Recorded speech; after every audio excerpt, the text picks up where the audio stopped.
This is the Columbus Report, where Waycross Community Media is connecting to different agencies. Today we are connecting to the League of Women Voters in the Cincinnati area. I'm Kurt Reid of Waycross Community Media. Today our guests are Claire Wagner, member of the Board of Directors, and Lynne Miller, member of the Board of Directors. Ladies, welcome. Thanks. Let's begin where we begin anywhere, with the history of the League of Women Voters. Claire, tell us about it. Well, the League of Women Voters is a national organization, started in 1920, and the Cincinnati chapter has been around as long. We have, in fact, been putting out our printed voter guide for 102 years, since 2 years into that. Your mission. Lynne, share with us what your mission is. We are a nonpartisan organization that is civically and politically minded. So we never take positions on parties or politicians. Occasionally we will take a position on an issue. Claire, let's talk about as we get for election time. It's coming up. We all know that. What if you don't have a photo ID to vote? What do you do? Well, it's kind of a new thing in Ohio, and I say kind of because actually in 2023, we started there's a mandate to have a current photo ID. No longer could you use a utility bill, for instance. However, we know a lot of Ohioans don't vote in every election. So we're getting the word out right now that for this presidential election, in which we know there'll be a greater turnout, that you must have a photo ID. If you don't, and let me just cover, that's a driver's license for most of us, a state ID, U.S. military ID, a passport, which is new since last year, it didn't used to be available, or a veteran's ID card. If you don't, you may go to the Bureau of Motor Vehicles. The state made this available once they mandated the photo, and get a free state ID. And there's an organization that will help you get there if you have trouble, called Vote Riders. I did not realize that particular service was available now. Well, let's talk about the fact that people don't tend to have a plan when they go for election. They get in the booth and they go, well, what am I going to do? Who do I vote for? What are the issues? We're trying to read it, so on. They should have a plan, shouldn't they? We recommend everybody consider making a plan this year and probably every year. First of all, the ballot is lengthy, so it's always good to do your research in advance. But before that, we recommend everyone check their registration. Easy enough to do. Vote411.org is a great place to start. Once that registration is confirmed, or if you need to update it, re-register, what have you, register for the first time, that's the place to start. We need to have that done in Ohio by October 7th. And then there are 3 ways to vote in Ohio. In person on Election Day, which is November 5th. Early voting at the Board of Elections in Hamilton County, or at every Board of Elections in every Ohio county. And that begins on October 8th and goes until November 3rd. And then there is the absentee mail-in ballot process. Absentee ballots must be requested. They will begin to be mailed out by the Secretary of State on October 8th. Yeah, it seemed that some people were kind of confused about the absentee. They think, I'm going to get it automatically. There's the issues, there's the candidates, but as you said, you have to request it, but you get a form that allows you to do that, correct? That's right. So if you make that request, and you can do that up until, I believe it's October 26th, that form will be mailed to you. When you receive it, you will have a ballot that you will complete. You will have to put that in what is called a security envelope. That envelope will need to be signed, and those 2 things together go in the envelope that is sent back to the Board of Elections. It can also be dropped off using the drop box at the Board of Elections or in person at the board.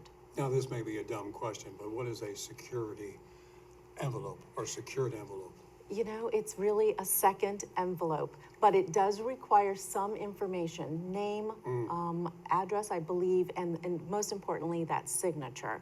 And then that together with the ballot is put in the envelope that we put our postage on, that is addressed to the Board of Elections, etc. I thought you had to put extra Scotch tape or something on the envelope. No, please don't. Don't. What's unique about the League's, we talked about this a little bit, just touched upon it, about the League's voter guide compared to others that are put out by the media or other organizations. Tell us about that. Thanks, Kurt. There are indeed many many organizations that put out their own guides now, many media do. As I mentioned before, we've been doing ours for 102 years. What we have, and this is a picture from last year. It'll look similar this year. It's kind of a newsprint. We also put one online called, and you find it at vote411.org, as Lynn had mentioned. We put explainers in here about some ballot terms. We put in both sides of an issue so you can kind of study it. And we send questionnaires to candidates. And we do follow-up phone calls from the league to make sure they got it, because maybe the email we sent wasn't good, or maybe that person who was on the campaign team wasn't able to reply it. And so it's a little bit of a response to community even before you go to vote, which is why when you talked with Lynn about having a plan, it's a great resource to have. And we'll have the printed versions out between October 8th and 11th, I think, which is, a month still before the election. And online, most of the data is already there, and we're still filling in some of the responses that we get. The candidates is pretty obvious. You're either going to vote A or B on candidates. It's the issues that become a little bit confusing because the language, you talked about it, language can be a little bit much to read and to understand and interpret. It can be, and I'm afraid there's one statewide issue right now, issue 1, and it has to do with trying to eliminate gerrymandering in a different manner than we had passed in Ohio by a large margin before. The ballot language is very long. Some people may or may not even read the whole thing because of that, just human nature. But I hope that people know, I'm also a poll worker, Kurt. Amendments and issues in their full language have to be posted somewhere at a polling place. So if somebody doesn't have time before they go to vote, they can just take their time before they go into the poll stand and study on it. Now, what kind of position does the league take, Lynn? Do you take a position? You said you don't favor candidates, but are there particular issues that you do take a stand on? Because the league is focused on education and citizenship, if there are issues that are focused on voting and election and fairness in equity in terms of, say, environmental issues, affordable housing, education, then the league oftentimes will come out with a formal position. Here, with regard to state issue 1, the league is advocating a vote yes on that position. Now, why did you, both of you start, I'll start with you, then I'll come back to you, Lynn. Why did you get involved in volunteering with the League of Women's Voters? What was your passion or reasoning behind that? Once I retired and had time. You're retired? I'm surprised. Thank you so much. I knew already a decent amount about the League of Women Voters. And I thought, what is a better way to become involved and be an advocate for citizen participation, for public awareness, for being a guide when people have questions. And so that led me there. And I'm happy to say I just am really proud to work with everybody there because there's a lot of good happening. Why did you volunteer?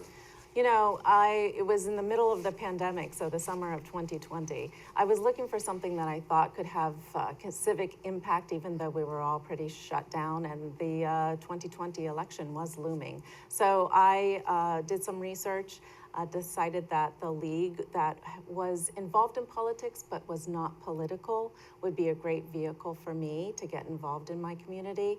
I joined a committee right away. And I've met some people, even though most of it was on Zoom for a year or so. I met some great people, and I feel like the league continues to act as a resource for the community, a trusted voice in a nonpartisan fashion. You mentioned committees. What type of committees do you have? We have a good number of committees. I'm personally on the membership committee, but we have a planning commission or committee that works on all of the programming. We do a number of candidate forums throughout election season, and they host those. We have a voter services committee that works with election protection, poll watching, and naturalization services. Also handles our voter and Vote 411 work. We have finance and development as well. For those who wish to be like the two of you, be a volunteer, how can they get involved?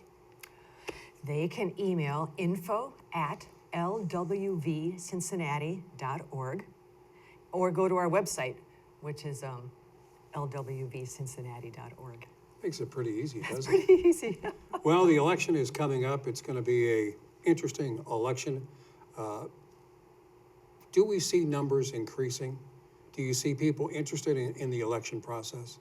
Oh, absolutely. Yes, this will probably be a record-beating election in terms of participation. And again, our ballot in Hamilton County is relatively long. There are not only the national and state races, but we have so many important races at the local level. Judges, treasurer, auditor, et cetera. And so, and we also have a couple of tax levy, their tax renewal levies. So we really encourage people to take a peek before they go in to vote, whether they're voting at their kitchen table with that absentee ballot or they're showing up in person. Grab a resource, grab the voting guide, and do yourself a favor and your community. Take a few minutes to see who's running and what their positions are. Lynn and Claire, we have a couple of other questions we would like to ask of. Lynn, first of all, where do you register? The easiest place, I think, is online, voteohio.gov. You can also register in person at the Board of Elections. The Bureau of Motor Vehicles will take voter registration, libraries, and then the tabling events that we've talked about, voter registration events. There are many around town, especially this time of year. And Claire, what about the people who have special needs in order to vote? Indeed. If you happen to be a person who is incarcerated, if you are incarcerated on a misdemeanor or you're awaiting trial, you may vote. If you're incarcerated for a felony, you may not. However, if you did your time and you're out post-felony incarceration, you may vote. That's not the case in all states, but it is in Ohio. In fact, the League and other groups are helping to register folks who are in jail right now. If you are a victim of domestic violence and otherwise are in the state's Safe at Home program, you may hide your address for voting purposes. The state will lead a person through that process. Law enforcement also have had occasion to not make their home address public. There's a program for them through the Secretary of State. And as you may know, if you are a member of the military overseas or a U.S. citizen who lives overseas, your ballot is already in the mail. Another way that we are seeing a huge increase in interest is the number of requests for voter registration events. We call it tabling because we set out a table with information and Good forms. name for it. Right. And the Speakers Bureau, we both are on it. And boy, people are wanting to hear how do I vote? Not just what's on the ballot, how do I vote? And so very many more requests than a normal year. And if I may add something, it's been years and years that we've had an agreement with the Cincinnati Hamilton County libraries to share these printed voter guides. We make tens of thousands of them. City Beat will run a copy, I think in early October, as will the Cincinnati Herald. But we have a really neat program with a variety of salons and barbershops where we've already gone out in September with a safe stick piece of paper that will come safely off their mirrors, but for now has information on where to register, QR codes for getting online, and then we go back and deliver these there. And we, various members will take these out to local restaurants and coffee shops, so be on the lookout. And you can always make a request at the office. Are we saying, Lynn, more young people who are voting for the first time or second time getting engaged? Yes, we are. And again, to Claire's point about the speaking and tabling requests, we've had a number of requests both at high school and at the college level that we are trying to fulfill between now and, well, really October 7th, because we're really trying to engage these young people, make sure they're registered, and many of whom this will be their first time. Well, the mission of Waycross Community Media, I mean, really, we are giving back to the community. We're connecting to the community. We thank both of you for getting involved and being part of that particular process. Thank you for being with us today. Thank you, Kurt. Thanks for having us. This has been the Columbus Report, spotlighting the League of Women Voters in the Cincinnati area. I'm Kurt Radel, Waycross Community Media. We'll see you next time.